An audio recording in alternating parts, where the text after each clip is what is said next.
Saya jujur agak surprise juga tadi. Saya tanyakan begitu saya masuk, udah berapa jumlah kunjungan hari ini? 100 lebih Pak, 200 lebih Pak. Ternyata kunjungan harian saja bisa 1.500. Itu luar biasa bagi saya loh. Nah sehingga jujur-jujur aja, dalam tanda kutip mereka juga kewalahan kadang-kadang di weekend. Nah, oke, yang pasti ini kunjungan saya pertama ke sini, ke Museum Wayang, tapi memang Museum Wayang ini saya udah lama lihat. Lihatnya adalah bukan di sini, lihatnya melalui medsos. Maka itu saya bilang kalau saya memang ke Balai Kota, saya ingin sekali ngelihat Museum Wayang ini. Karena Museum Wayang ini kalau kita dengar Museum Wayang pasti orientasi kita pasti akan kuno gitu, tradisional. Sementara di sini imersif ya, atraktif. Nah, itu yang membuat mempunyai nilai plus ya. Saya jujur agak surprise juga tadi. Saya tanyakan begitu saya masuk, udah berapa jumlah kunjungan hari ini? 100 lebih Pak, 200 lebih Pak. Ternyata kunjungan harian saja bisa 1.500. Itu luar biasa bagi saya loh. Nah sehingga jujur-jujur aja, dalam tanda kutip mereka juga kewalahan kadang-kadang di weekend. Nah itulah menandakan bahwa kita punya tempat studi tour yang memang wajib kita kunjungi. Saya sangat setuju kalau anak-anak kita mau studi tour ke Jakarta, yuk kita datang memang yang bisa memberikan edukasi gitu loh. Nah jadi sekali lagi saya surprise, ya saya mohon yuk anak-anak Jakarta kita berkunjung ke museum, di sini ada Museum Wayang, pasti asik. Kita akan tahu sejarah tentang perwayangan dari mulai tahun ke tahun, material apa yang dipakai, dan pasti ada pementasan wayang yang memang dibuat oleh anak-anak itu sendiri. Jadi intinya sebetulnya itu. Gimana? Sama bulan puasa ini ada peningkatan jumlah pengunjung. Iya, makanya tadi saya pertama kali masuk, yang saya tanya hari ini berapa? Jujur loh, saya pikir tadi cuma 100-200 lebih Pak. Bahkan ya maaf, ada tolak ukur misalnya. Pak, jadi gini, kita kan kerjasama dengan sebuah bank. Bank itu cuman memploting itu nggak lebih dari, maaf nih kalau misal nominal sekian puluh juta. Itu untuk sekian lama dan untuk 10 museum. Ternyata dari satu museum saja lebih.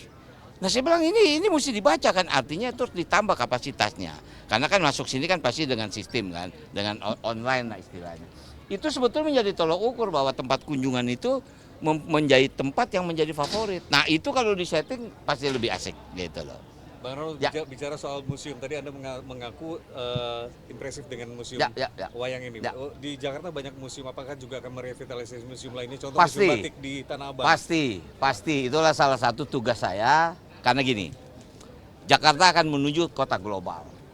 Menjadi kota global ada persyaratan. Poin keempat dari persyaratan adalah kebudayaan. Nah, kebudayaan yang paling terbesar adalah masalah revitalisasi museum. Berarti harus kita lakukan revitalisasi. Nah, untuk meningkatkan daya kunjung, selain memang pola tradisional yang kita sajikan, tapi harus imersif, harus kita masuki. Karena itu sudah menjadi bagian anak-anak, supaya saya juga jujur anak-anak PKL juga di sini saya tanya SMK Pak. Ya saya minta maaf lah, mungkin orang dengar berkunjung ke museum barangkali orang tua. Tapi anak-anak ada di sini. Tadi saya lihat sesaat mereka nonton wayang, mereka sudah hafal ceritanya. Itu buat saya surprise. Saya jujur, saya suka wayang tapi saya nggak tahu cerita. Ramayana itu jujur saya nonton ya, apalagi kalau dulu zaman sama Basuki kan. Yang terjemahin dia tuh. Ini ceritanya apa Mas? Ngomongnya apa Mas? Gua nggak ngerti bahasa Jawa. Singkat kata, tentu kita harus revitalisasi semua museum yang ada di Jakarta. Gitu. Bicara soal wisata kota tua ini, di zaman Ahok mulai direvitalisasi, kemudian Pak Anies dilanjutkan. Di zaman Anda, apa yang Anda janjikan untuk mengatur? Karena PKL katanya muncul terus, tidak bisa Betul, inilah maka kita harus melakukan koordinasi. Kita nggak bisa pungkiri, mereka perlu hidup. Kita harus memberikan akses. Tapi mudah-mudahan mereka juga tidak mengganggu. Saya mendengar PKL sudah disediakan satu tempat. Tapi kemudian pindah lagi. Malioboro sulit kan. Ini realita kan. Nah ini tinggal kita duduk bersama. Satu kemarin Kampung Bayam selesai. Sekarang PKL, pasti kita perlu PKL. Tapi maaf, harus juga tertib supaya tempat kita jangan kotor. Maaf, tidak bau, efeknya juga. Itu harus dijaga. Intinya cuma itu. Pun kita di dalam nggak jual makanan kok, nggak jual minuman kok. PKL kan pasti menjual itu. Kita atur, yuk tempatnya di mana yang bagus, misalnya gitu kan. Supaya apa? Kita bisa membantu mereka, mereka juga bisa membantu kita. Yang kit saya semua bisa selesai. Kondisi lockbin buat pedagang UMKM itu seperti apa Bang di sini Bang? Ini saya jujur belum punya data jelas tentang di sini. Hari ini saya berkunjung untuk melihat generalnya seperti apa sih. Makanya saya tadi tanya. Saya pernah masuk misalnya ke Museum Fathahillah.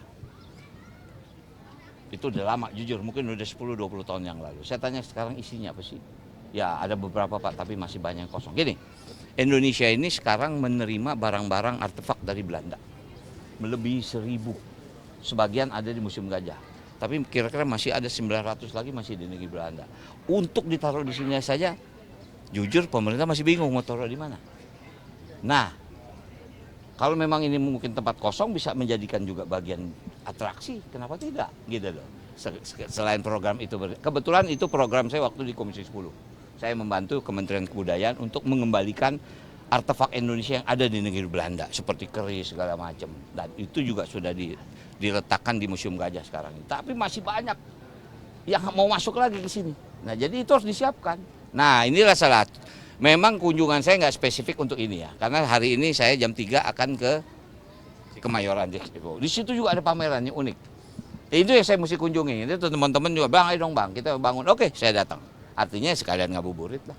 Ya, oke. Berkaitan OMC Bang Dul, OMC kan juga bulan Ramadan nih, tempat belanja seperti Tanah Abang ini kan juga banyak dikunjungi. Ya. Dan juga di Tanah Abang tuh masih banyak parkir liar yang menyusahkan masyarakat. Ya, kita paham lah itu, nggak usah kalian tanya, itu juga bagian harus kita tertibkan. Ya kebetulan bahasa kata kemarin Sidul di sana menang. Berarti di sana Tanah Abang juga berharap kita benahi. Pada dasarnya mereka juga mau kerja sama.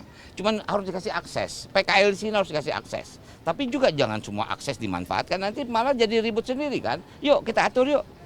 Kita bikin deh blok sono siapa blok sini gitu loh. Jadi semua kita atur. Yang banjir yang nggak mau direlokasi ini ada rencana lain nggak Bang? Yang nggak mau direlokasi Bukan nggak mau relokasi, mereka belum paham. Saya kan waktu itu ngobrol di tempat itu, pasti kaget kan. Makanya sampai mereka tanya, Bang bayar nggak di sono? Di sini nyak bayar nggak? Bayar. Sono juga bayar. Tapi bayarnya di sini sama bayar di rumah susun sama harganya, gitu loh. Nih tempat belanja seperti Tanah Abang ini kan juga banyak dikunjungi. Ya. Dan juga di Tanah Abang tuh masih banyak parkir liar yang menyusahkan masyarakat. Ya, kita paham lah itu, nggak usah kalian tanya, itu juga bagian harus kita tertibkan. Ya kebetulan bahasa kata kemarin Sidul di sana menang. Berarti di sana Tanah Abang juga berharap kita benahi. Pada dasarnya mereka juga mau kerja sama. Cuman harus dikasih akses. PKL di sini harus dikasih akses. Tapi juga jangan semua akses dimanfaatkan, nanti malah jadi ribut sendiri kan. Yuk kita atur yuk.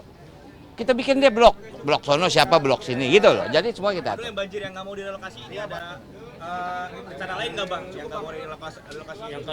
Bukan nggak mau relokasi, mereka belum paham. Saya kan waktu itu ngobrol di tempat itu, pasti kaget kan. Makanya sampai mereka tanya, Bang bayar nggak di sono? Di sini nyak bayar nggak? Bayar. Sono juga bayar. Tapi bayarnya di sini sama bayar di rumah susun sama harganya, gitu loh. Ya, oke ya.